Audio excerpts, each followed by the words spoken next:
Hi everyone, welcome. My name is Izzy Fuqua. I'm the Adult Programs Coordinator for the Virginia Museum of Fine Arts, and I've had the delight of working with Dr. Peter Schertz on our Sunken Cities lecture series.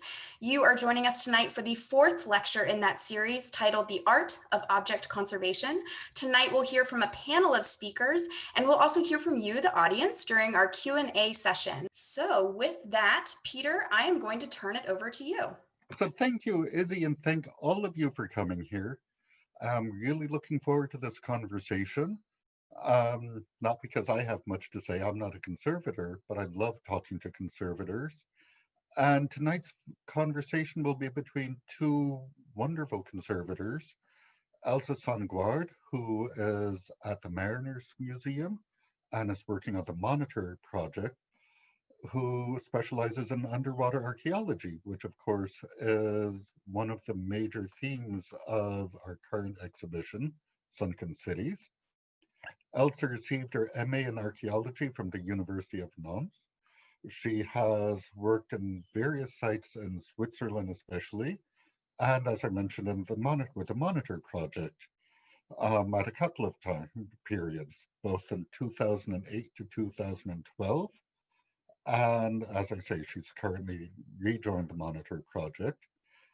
And she's also worked at sites from Neolithic period to Middle Age sites in Switzerland. So, a rich and varied background. And no less of a rich and varied background is VMFA's own Ainslie Harrison, an associate objects conservator at the museum since I believe 2016. And I work a lot with Elsa. She's with Ainslie rather. She does wonderful things with our ancient art objects and is especially concerned with objects that come out of land excavations. So I think this conversation will be really rich and allow you to understand more about conservation and more about conserving land and underwater objects. So Elsa, you're on. Thank you so much for making conservation one of the highlights of this lecture series about sunken cities. It is often difficult to grasp what lifting such artifact from the bottom of the ocean involves in terms of conservation, especially because the objects of this exhibit are very well preserved. And so they look like they really do not need much attention before being displayed, which is not the case, and we're going to see why in a couple of minutes. But before getting down that rabbit hole, this is going to work. Here we go. Nope, almost. Let's take a small step back and look at conservation as a whole, as there are indeed two main types of conservation: environmental conservation, which is not today's topic, and whose actors are called conservationists. And then there is cultural heritage conservation with conservators like Ainslie and I. And the purpose of conservation of cultural heritage is to extend the life of cultural goods so that present and future generations can keep learning about and from these artifacts and their cultures. But it is a fairly recent discipline, which was only officially defined in the mid-1980s, because it then became obvious that without a framework, cultural goods were at risk of improvised conservators. And then defining the discipline resulted in a professional code of ethics, as well as in the development of graduate training programs. Conservators are often compared to objects doctors because there are many parallels between what we do within the conservation profession and what is done in medicine. Instead of a hospital, we have a laboratory, and instead of blood work, we do many different types of analysis to learn about the objects. And just like in the medical field, there are many specialties in conservation. So one can be a painting conservator, a paper conservator, a conservation scientist, or an objects conservator, etc. But one thing that we all learn very early on in the training, and that is common to all materials, is that they are what's called external agents of decay or of degradation that have a direct impact on objects preservation. And in the case of archaeological conservation, these agents of decay are related to the burial environment, at least until excavation, because under certain conditions, including underwater, the temperature is stable, the humidity level is, in this case, in large quantity, but stable, and it is often oxygen-free. And in such conditions allow for the preservation of many materials, especially organic materials like wood, leather, fabric, rope, that would not make it nearly as well on terrestrial sites. So in the case, for example, of Thynis Heraklion in Canopus, like Frank Godillo was explaining in the opening lecture, the quicksand effect that buried the cities in an instant 1.5 century before Christ, plunged all items in a stable anaerobic environment, which allowed minimal degradation, or at least in appearance. As indeed, decay and corrosion are still occurring on site, but at a very low rate. However, when excavation starts and the environment is disrupted, materials begin deteriorating faster as they are exposed to fluctuations in oxygen, temperature, humidity, and light. And this is what is shown here on the right-hand side of this picture, where the corrosion products around the cannon are reacting to these changes. But additionally, and in seawater specifically, there is one degradation agent that is not visible right away because it is soluble, but that can be very detrimental to the artifact, and that is simply salts. And particularly the chlorides, which represent the majority of seawater minerals. They happen to be very small ions that can travel far into the materials, which makes them quite difficult to remove. And if the objects are dried without prior extraction of these salts, it can create multiple issues. And here the example of ceramic shows significant loss of original surface once cleaned because salt crystallization lifted the surface during the drying process. And the same type of damages would happen to objects made of stone. So in order to prevent such unfortunate loss, it is necessary to desalinate stones and ceramic before drying them. For metals, once dried, if salts have not been removed, and especially with relative humidity variations in the environment, a corrosion phenomenon called active corrosion will happen. And it has this name because it won't stop. It will just keep going and actively degrade the objects as long as there is metal or salts still present in the materials. So since we do want to keep the metal and the information provided by these artifacts, we also need to get rid of the salts in metallic objects prior to drying them. The equivalent of active corrosion for waterlogged organics, so again, wood, leather, ropes, textiles, is due to sulfur compounds, not so much to chlorides.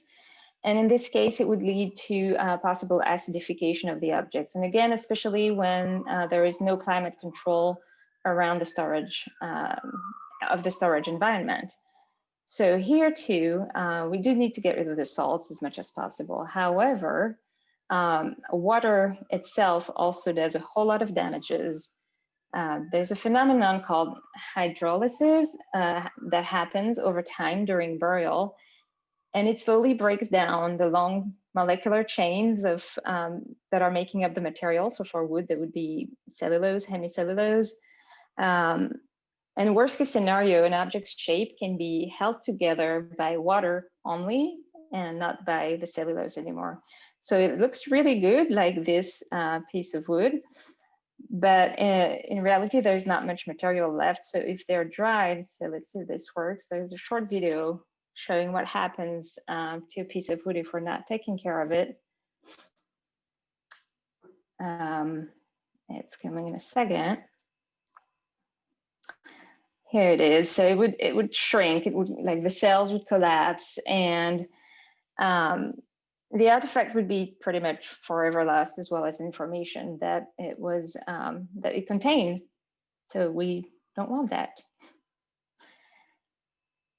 So what needs to be done to extend the life of marine recovered objects? Well, clearly the first step is to desalinate them. And this is the example of the turret of the USS Monitor, currently undergoing treatment in Newport News, not too far from Richmond. This artifact is entirely made of wrought iron. And here is a stela uncovered by Frank Godillo and his team, being placed in desalination bath. And the main difference between desalinating metals versus stones or ceramics is the type of solution used, which vary depending on the material needs.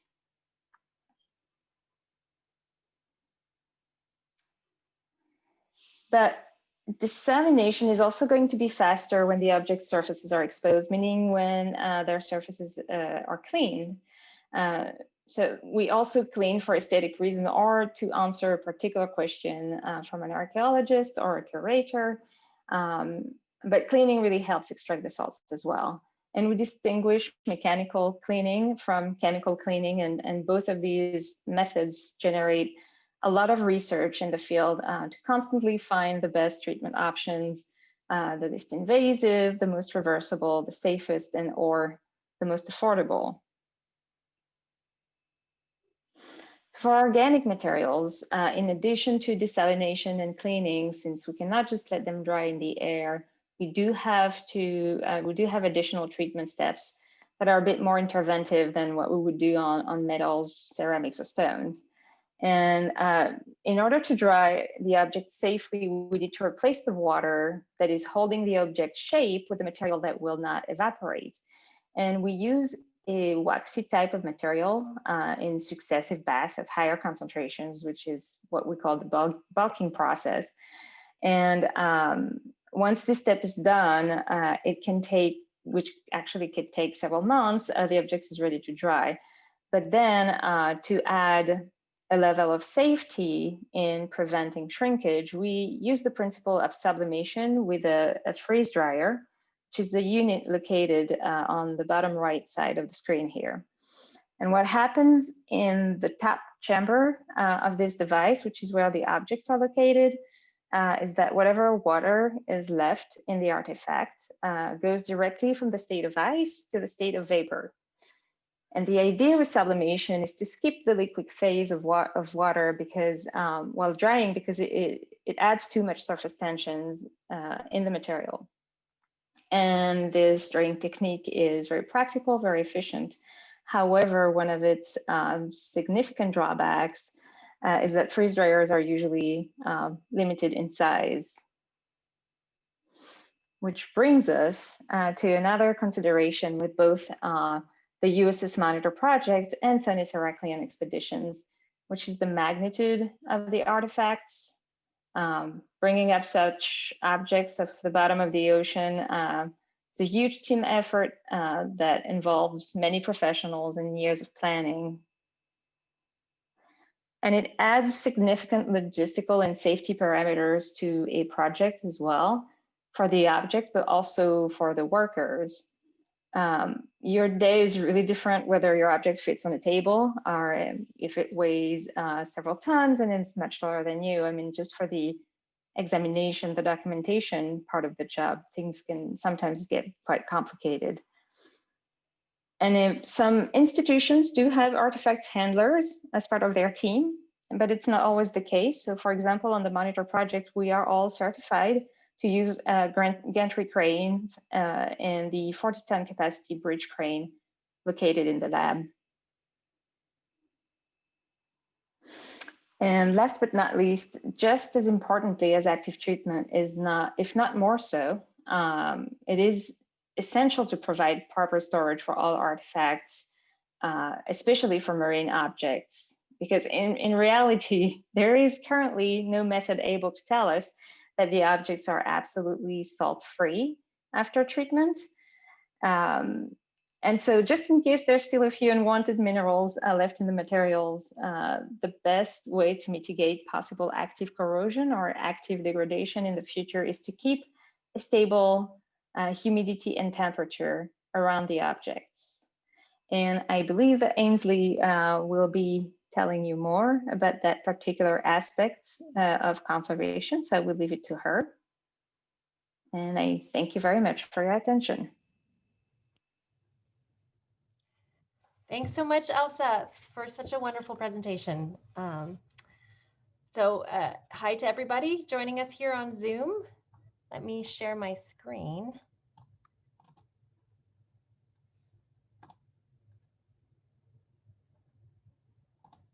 There we go. Okay, so today I'll be talking a bit about the steps that are involved in safely preparing a museum object for exhibition, and in particular, how conservators are involved in that process. Preparing an artwork for installation, at least at the VMFA, is a huge team effort, as you can see from one of our end of install photos here. Apologies. Conservators work with a wide range of people: art handlers, mount makers, registrars, designers, fabricators, and curators, of course, in a process that begins long before the opening of an exhibition or rotation. And conservators are involved in the exhibition process, not only to repair and clean artworks that are going on display, but also to ensure that all of the handling, mounts, and display conditions won't lead to any deterioration or damage to the objects. We also carry out research on materials and techniques that are used to make the objects, which is often incorporated into the labels and other didactic materials for an exhibition as well.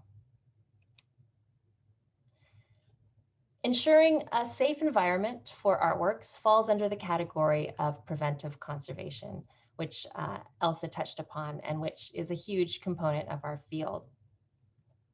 To continue Elsa's analogy of using the medical field, treatment and stabilization of museum objects is like surgery, whereas preventive conservation is like preventive medicine. And we all know that it's better to prevent an illness than to have to treat it. So usually the first thing that we do when an object in our collection is selected for an exhibition or rotation is to bring it to our lab for a checkup. And this is our lab pictured here. Looking closely at an object can often tell us what we need to know about its current condition. And we can also look at record photographs and old condition reports that we have on file, like those shown here for our Roman mosaics, to make sure that there hasn't been any ongoing deterioration. Meanwhile, we also document the current condition so that we can identify issues that may develop in the future. Looking closely at an object is very helpful. So even higher magnification than what we can see with our eyes is, of course, even better. And to do that, we use head loops or microscopes. Examining an object under magnification can help identify a wide range of condition issues, including fine cracks, corrosion, and flaking paint, just to name a few. Of course, sometimes we need to use other tools to get a better picture of an object's condition. X-radiography, for example, can help us see the internal structure of an object or better understand how it's been mounted. So for example, you can see here there's a modern screw on the right in the X-ray. There's a red arrow pointed at it, which is helping to hold the bronze eagle over top the VMFA's Serapis bust. This configuration with the eagle over top Serapis is a past restoration. So working with the curator, which was Peter Schertz in this instance, we learned that the current scholarship indicates that the eagle would have originally been located under the Serapis bust. So we ultimately updated the configuration to present the eagle underneath. We also regularly use ultraviolet light to reveal restorations and coatings that fluoresce different colors under UV, but which are not visible under normal light conditions. You can see, for example, the greenish fluorescence on this Roman bust in the VMFA's collection. And this color of fluorescence is usually typical of a natural resin, so it suggests that there may be remnants of an old coating on parts of the sculpture. And when necessary to identify materials and degradation products, We also use elemental and molecular analysis techniques, such as X-ray fluorescence, pictured here on the left, and FTIR spectroscopy, which you can see our instrumentation on the right here. Armed with a more detailed understanding of an object's condition through examination and analysis, we can decide if treatment is necessary or if special requirements are necessary for object handling, lighting, or the exhibition case environment. And that brings us to the exhibition planning process. At our museum, conservators specify the temperature, humidity, lighting, and display requirements which are needed early on in the exhibition process so that design and production can plan the layouts and fabricate the exhibition cases. And you can see a plan for an exhibition case here on the left. So based on an understanding of the materials and their specific condition issues, conservators recommend whether objects can go on open display, such as the sculpture at the center here, or if they need to be exhibited inside a vitrine, such as the sculpture on the right. It's often ideal from a preservation perspective to protect objects behind plexi or glass, and not just to protect them from dust and from people touching, but also to provide a stable microenvironment that we can control. The humidity inside a case is an important variable that we can control, and we most frequently do this using silica gel that's been targeted to a specific humidity level. While a wide variety of materials can be adversely affected by the wrong humidity levels, archaeological materials from marine environments are especially susceptible, as we heard in Elsa's presentation. So metals that are contaminated with salts can quickly develop active corrosion if they're exposed to higher humidity. And ceramics that are contaminated with soluble salts also have to be kept at a stable humidity to avoid crystallization of salts, which can lead to damage like that on this ceramic in the center. And archaeological wood has to be kept at a stable humidity to avoid shrinkage and expansion, which can lead to further cracking. And in all cases, we avoid humidity that's too high to prevent mold from developing. The materials used to fabricate a case are also an important aspect of preventive conservation. Since the case should be well sealed, it's especially important that products used inside the case are inert. As you know, lots of construction materials release smelly VOCs, or volatile organic compounds, and many of these can be damaging to objects, especially when they build up inside a closed environment like an exhibition case. And you can see an example of the kind of damage that can happen here on the left. Metals tend to be one of the more sensitive categories of materials, which is why we use thin pieces of copper, silver, and lead to carry out testing on samples of exhibition construction materials ahead of time to make sure that they don't release contaminants that can cause adverse reactions. In some instances, we can add a material called a pollutant scavenger, such as activated carbon, in cases where there are particularly sensitive objects. And beyond the case environment, a huge aspect to safely displaying these objects is in how they're mounted and installed. And these are areas in which conservators collaborate with museum mount makers, conservation technicians, and art handlers. In our conservation department at the VMFA, we have a wonderful mount maker, Jim Haichu, who's pictured here on the left, and he fabricates most of the mounts used in our permanent galleries. Our awesome conservation technician, Jen Bridges, is here on the right. She also assists with making mounts and installing. So conservators work really closely with mount makers. We provide condition information when needed to ensure that mounts and installation procedures are as safe as possible for the objects. And in some cases, the work of the mount maker can actually take the place of a conservation treatment.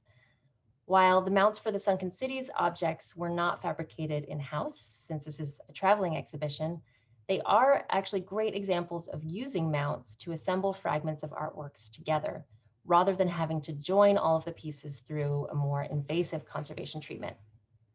And so here you can see the steel mount supporting the fragments of the sculpture in their correct orientation so that the gaps between the fragments don't need to be filled with another material.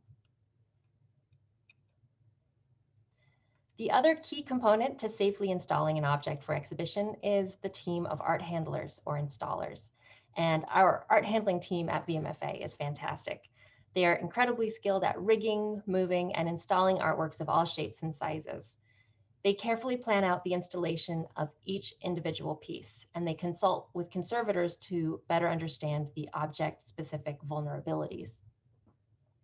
They use a variety of tools in addition to muscle power, including pallet jacks, lifts, dollies, and glides. And here you can see them using a gantry and chain lift to install some of the larger sculptures in the Sunken Cities exhibition.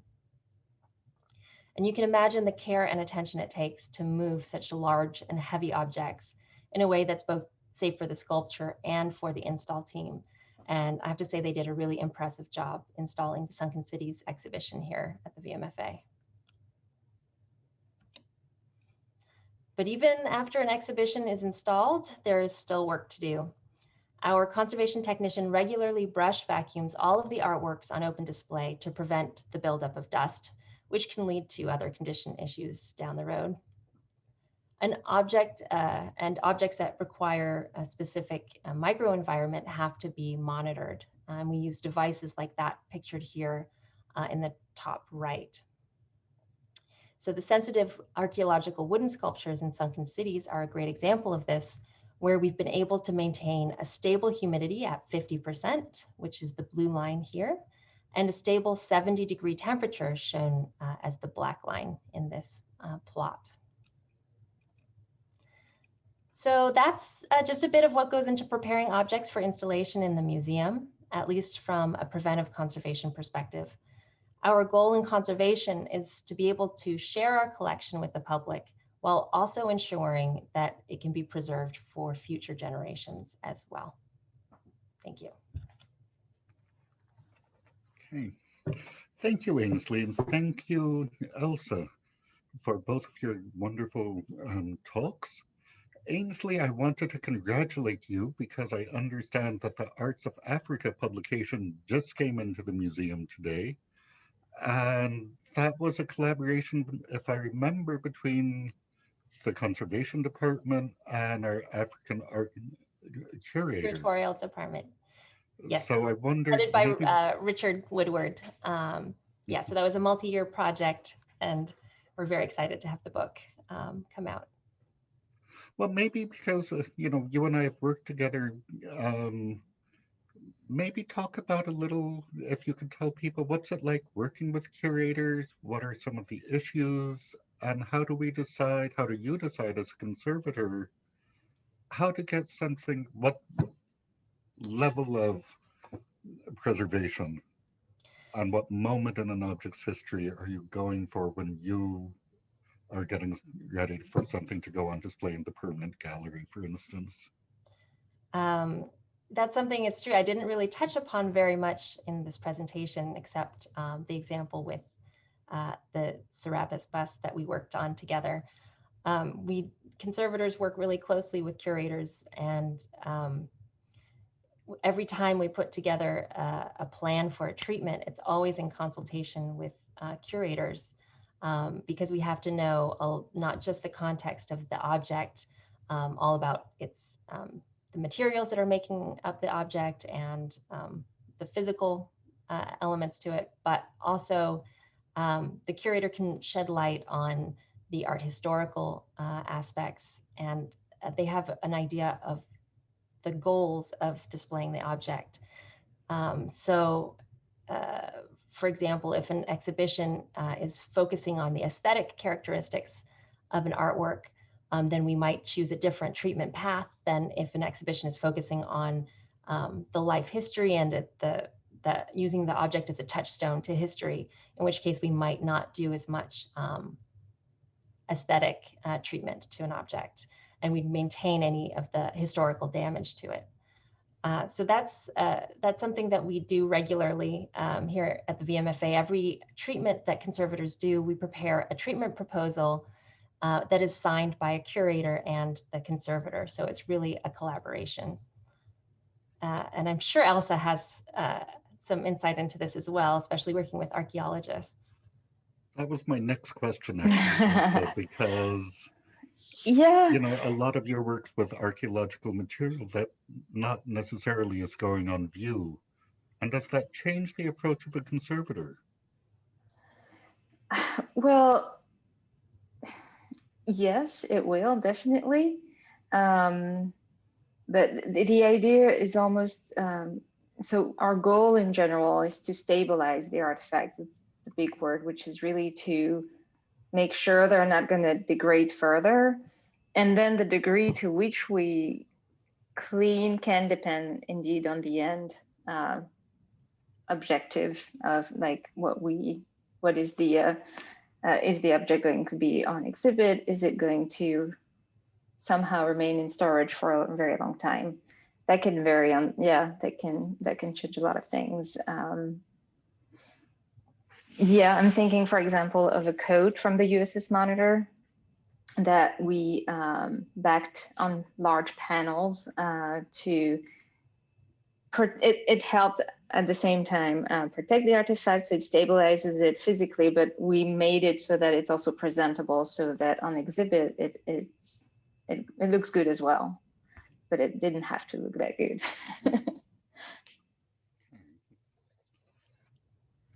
No, and I know you mentioned a code of ethics also at the beginning of your Presentation.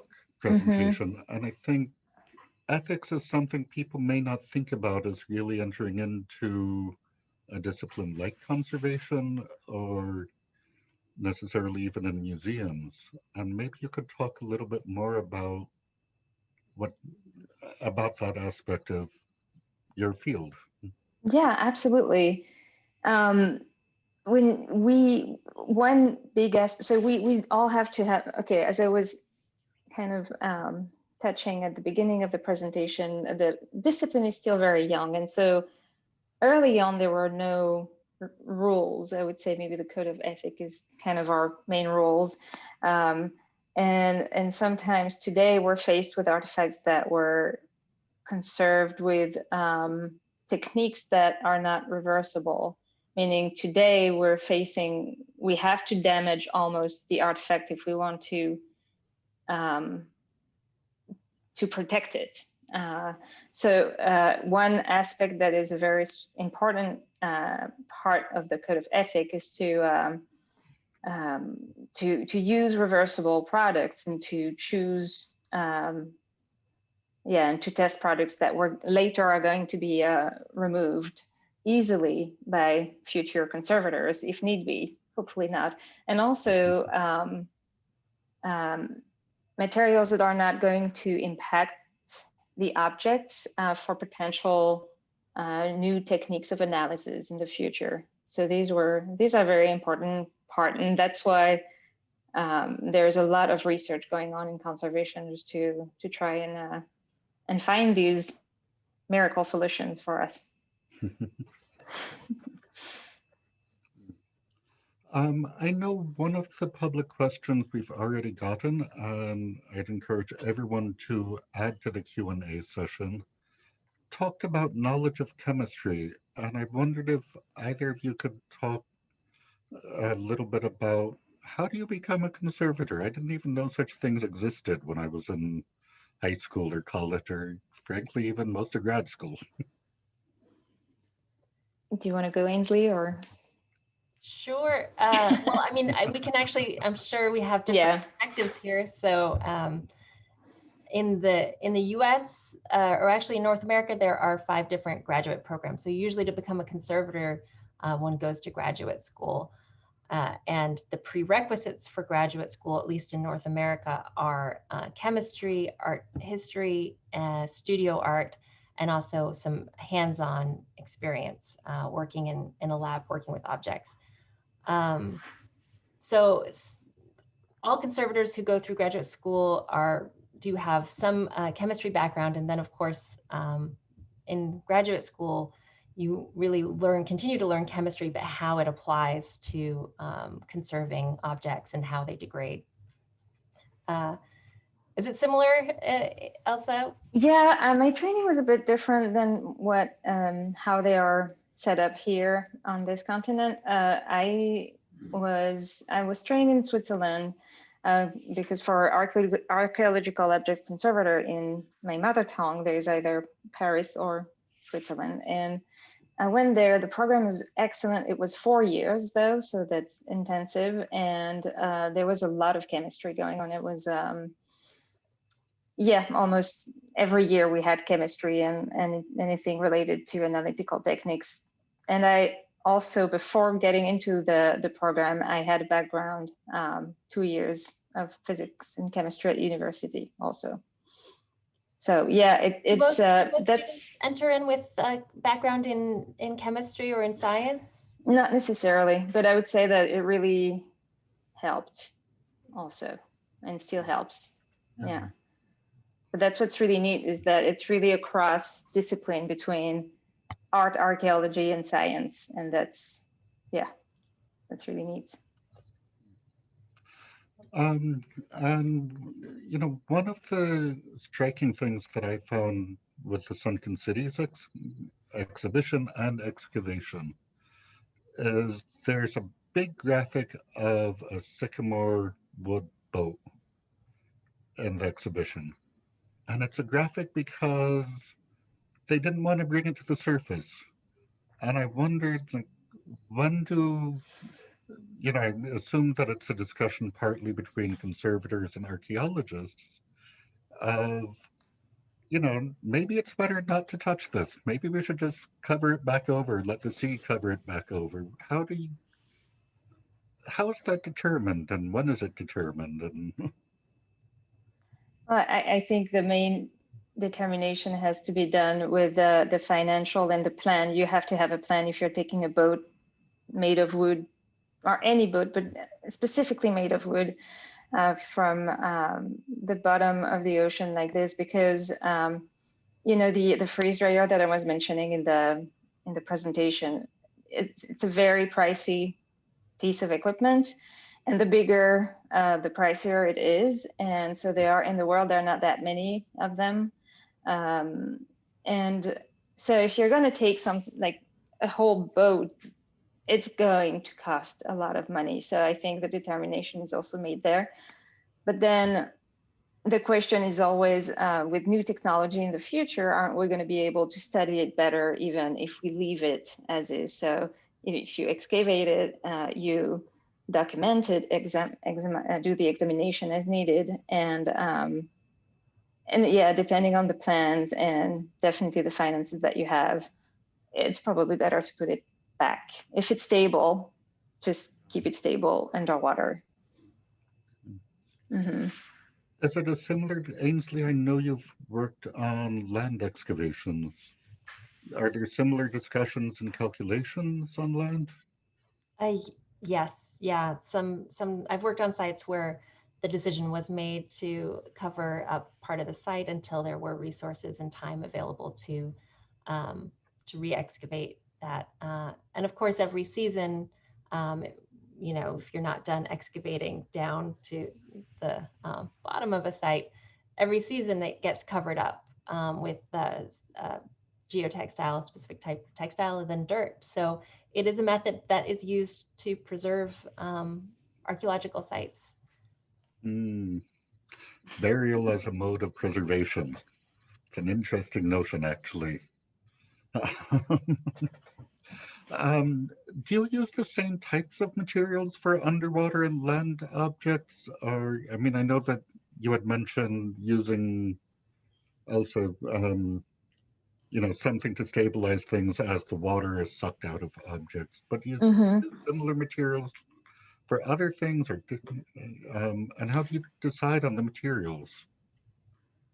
It's going to be comparable, although like in terrestrial sites, you are going to find less of the organic materials. So as a result, you're going to be, or they're going to be in different forms. They're going to be touching metals, for example, that would mineralize some leather on a sword, for instance, and then that's how you have to preserve it. So the techniques are going to be different. But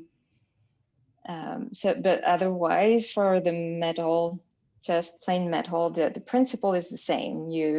It's not necessarily the same bath that we're going to use to desalinate, whether it's coming from the ocean or from terrestrial sites, but it really is the same idea. And we do still have to check the amount of chlorides, and yeah, same deal. Although I have to say, there's a lot of specialized knowledge that you have working on underwater materials. A lot of that equipment I don't recognize that you showed. Freeze drying is not in my repertoire.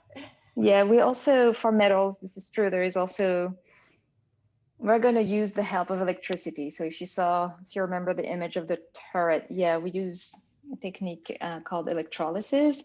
So we add electrons, pretty much. We feed electrons to the objects, and as they are traveling through the objects and then through the solution and going back to the positive pole, because there is like a current system, they are dragging the chlorides with them. So the negative, because chlorides are negative ions, and so they're dragged outside the artifact. And so that helps and that accelerates a little bit. But you can, so that particular technique, yes, you cannot use on terrestrial objects, because you need to have a very solid core of metal to be able to use this technique. So it works well on a Civil War vessel like the USS Monitor, because it's still fairly recent in the grand scheme of things.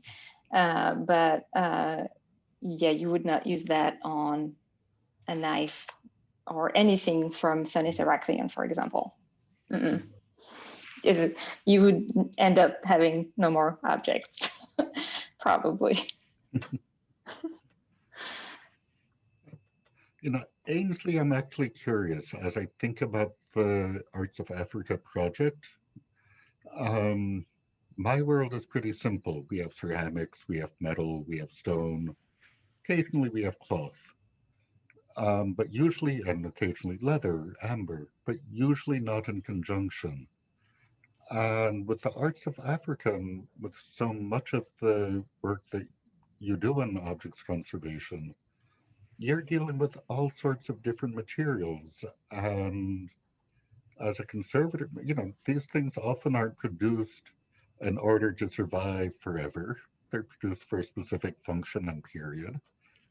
And how do you go about figuring out, okay, the cloth needs this, the leather needs that, and the stone, probably is pretty good because it's stone. How do you balance the needs of the different materials, like wood and metal, in some of the African sculptures? That's a good question. Sorry. First off, is trying to identify all the materials is a task unto itself. So with that project, there was a lot of materials identification with a variety of analytical tools and examining under the microscope. And then, as a conservator, we sort of have an understanding about the best environmental conditions and treatment techniques for different types of materials. So there was luckily less treatment involved in that project. Really, the main thing that we saw frequently was what we call inherent vice, which is sort of the fundamental instability of a material that inevitably degrades over time. So a lot of organic materials like raffia will just continue to shed. And so there is a decision that we make. You can add a consolidant or an adhesive to try to hold things together, but that's potentially going against some ethical guidelines as to not interfering with future analysis and things like that. So it's complicated, and it's a sort of different discussion with every piece that we're looking at. But yeah, I'm sure, Elsa, this is also something that you have to deal with in archaeological materials. You have things that are opposite objects? Yeah, that is it's actually my favorite topic because it's the almost the most complicated because we don't really have good treatments or good solutions at this point for a piece of wood, just a very simple piece of wood that has a nail or a bolt going through. And if we cannot remove the bolt, it can be an issue. So we find tricks, and that's another section of the field that generates a whole lot of conversation and research because the wood wants to be is going to be stable in a pH of 7, but then to treat the metal coming from the ocean, you need a high pH solution. So you need a pH that's closer to 14, depending on the metal, and that will degrade the wood. So you have to find a balance. So we test, for example, corrosion inhibitors that we add to just plain water so that the iron, the metal, is not going to corrode further or to degrade further, but then we can treat the wood that is currently the state of that type of objects. But it can be quite complicated. And then it depends also on the state of the organic material. If it is waterlogged, that's one thing. If it is mineralized, that is an entire different story. And so, yeah, we test everything and assess and try and find the best solutions. But there are lots of articles about this particular topic for maritime objects. Yeah. I know before we open it up formally to Izzy asking the audience questions, I noticed there's a couple of questions from the audience about climate change, changes in ocean temperatures and how that's affecting archaeological research. And I know that many sites, because human civilization develops along waterways, there's an enormous number of present and past sites of human activity that are endangered. But does the water temperature affect objects? How is climate change something you're thinking about as conservators now? I would say for objects underwater, if the change is slow and steady, I guess the object the temperature itself is not as bad as a change in content in oxygen, for example, or even light, which would generate more bioorganism development and things like that. But the temperature as well, actually. But it's I would say it's a small shift, I would imagine, in terms of temperature, but I do not know enough about the topic to go further on this. But yeah, what do you think, Ainslie? A very new topic. Yeah, it could. What I can imagine is that a lot of sites are going to be uncovered more and more because of climate change, for sure. So this is one aspect of it. Mm-hmm. Well, it's Izzy. I know we have a number of other questions from the audience. Maybe you're such a good proctor for these sorts of things. Well, we have a very, very active audience with lots of great, very specific questions. So I will try and address as many as we can in the time remaining. So the first I wanted to ask was, so this could be posed to both Ainslie and Elsa because it can comparison between the two processes, but the question was specifically about how long does it take to desalinate and preserve an object before you can say to a curator, okay, good to go, put that on view. So maybe you could, I know it would range depending on the treatment needed for an object, but how long out do you have to work on an object before it's ready for public view? Would you like to start, Ainslie? I think that one is definitely you. Okay, yeah.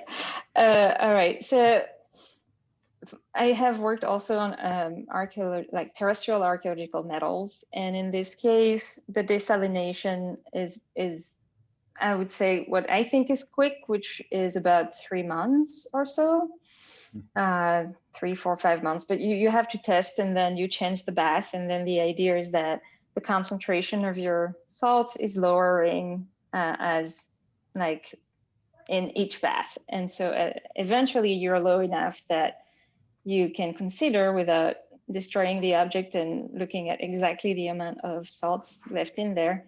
That's as far as you can go. For objects coming from the ocean, from the marine environment, there is a much higher concentration in salts. And again, these salts go really, really deep in the materials.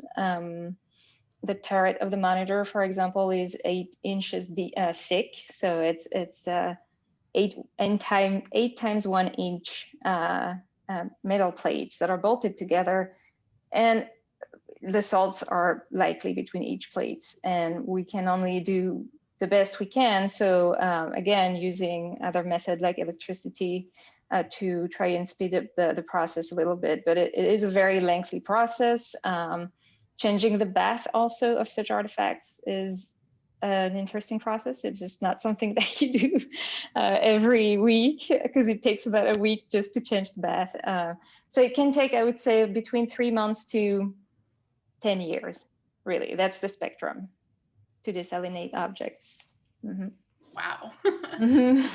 And so Ainslie, just flipping that on its head a little bit, what is your timeline when you talk about starting this collaborative process with the curator who wants to do a rotation or put an object on view? How far out are you and your team working on these objects to stabilize them, do these checkups? Well, I guess one answer would be as early as possible. It depends on us getting a checklist. So there's steps involved in preparing an exhibition or a rotation before it comes to us. So a lot of decisions have to be made. But generally, we would need, or what we usually work with is a couple months to a year ahead of time, and that we'll have a checklist, and we can survey the objects and plan the treatments. And we need that amount of time, not just for us to work that into our schedules, but in our lab, we're in Objects Conservation lab. There's also a paintings and a paper conservation lab at VMFA. But in Objects Conservation, there's a lot of subspecialties. And so anything that has furniture or textiles, those are subspecialties in Objects Conservation. And so if there are objects like that require treatment, then we will have to work with outside conservators and plan to get that treatment done through a contractor. So. Wow, you must grow a network over the years of people who you work with outside of the VMFA or the Mariners Institution. Well, staying with you, Ainslie, for just one more second, and maybe Elsa, you would have a response to this as well, but when we're deciding between conservation versus restoration, so I'm thinking back to Serapis and those images you showed us of, in consultation with Peter and the research that was there, it made sense to reconfigure that bust. And that feels so crazy to me, to take an artwork that, was purchased or donated in a certain way or acquired, and to say, nope, that's not correct. So, you talked a little bit about how that's in consultation with the curator. Is there anyone else weighing in, or is it really the curator and you coming together with this plan? Is there some sort of committee or any formal process? Not that I remember. Okay. It was the result, my recognition of that it was misaligned, that Serapis, that was the result of a lot of consultation and study on my part about the iconography of Serapis. Mm-hmm. And, when we started, the eagle fits so perfectly on the head. And the visual appearance of it has little round base was so well done that it looked like yes, this is the ancient configuration, and it was just an anomaly, which, is possible. And one of the great things that I very much appreciate about conservators and art department, especially, is they have all sorts of tools and ways of looking that I don't, and they can say, yeah, that base, that's not bronze, or it's not the same bronze. And then, you saw the X-ray that Ainslie showed with a modern screw. They didn't make screws like that 2,000 years ago. So it's like, yeah, this isn't a giveaway. That's great. So you kind of bring your powers together and decide these things. But it sounds like a lot like common sense and building in the story of that object. That's fascinating. So with the time remaining, I thought it would be a good note to go out on to talk about what inspired you to take on these roles at your respective institutions. Someone is specifically asked if there was any specific moment or kind of brought you down your path. So we talked about chemistry and art history and schooling, and there's a lot that goes into that. But was there an artwork or an experience for you that really drew you to these careers? Okay, I'll go first. I wouldn't say there is a time really that I can remember that I thought I want to be a conservator, but I knew I wanted to do some kind of science as applied to archaeology. And then I started studying science, and it was just too much science. And I didn't have enough artifacts and enough archaeology and history and stories behind everything I was doing to be fully satisfied. So eventually I learned about conservation, and I was on board right away. So that's how it happened to me. Yeah. Great. And Ainslie? Yeah, so conservation, as soon as I heard of conservation, it kind of clicked for me, but I thought I wanted to be a paintings conservator. And so I was in college, and I signed up for a study abroad in Italy to study paintings conservation. But when I got there, I took a course on archaeological conservation. And one of the first things we did was we repaired, they gave us some Etruscan pottery to conserve. And I was examining this first pot, and I saw a fingerprint in the surface, in the slip, and it just like hit me, like this connection to history through these objects. And I just completely switched. I knew I wanted to do archaeological conservation and object conservation, and just have that feeling over and over again. Well, that's great. Thank you both so much. It is 7:30, so that is all our time for tonight. Thank you, Elsa, Ainslie, and Peter, for a wonderful panel discussion tonight on the art of conservation. I think we all learned a lot, and we'll look at sunken cities through new eyes on our next visit. All those behind the scenes photos were so great. So I did want to remind our audience that we have one more lecture left in our Sunken Cities lecture series. It is with Dr. Jeremy McKierney, the professor of classical studies at UPenn, and he will be discussing Cleopatra's World, Greeks, Egyptians, and the fusion of culture. So he will be speaking on Thursday, January 14th in 2021. All right, everyone, thank you so much. Peter, would you like to say anything? I would just like to thank both Ainslie and Elsa. That was such nice presentations, and so informative. And thank you so much for taking part in the Sunken Cities programming. And Izzy, as always, you do such a marvelous job of organizing these programs, but also of hosting and moderating them. Really thank all three of you so much. Thank you. All right, everyone. Have a nice night. Thank you. Good night. Thanks. Good night.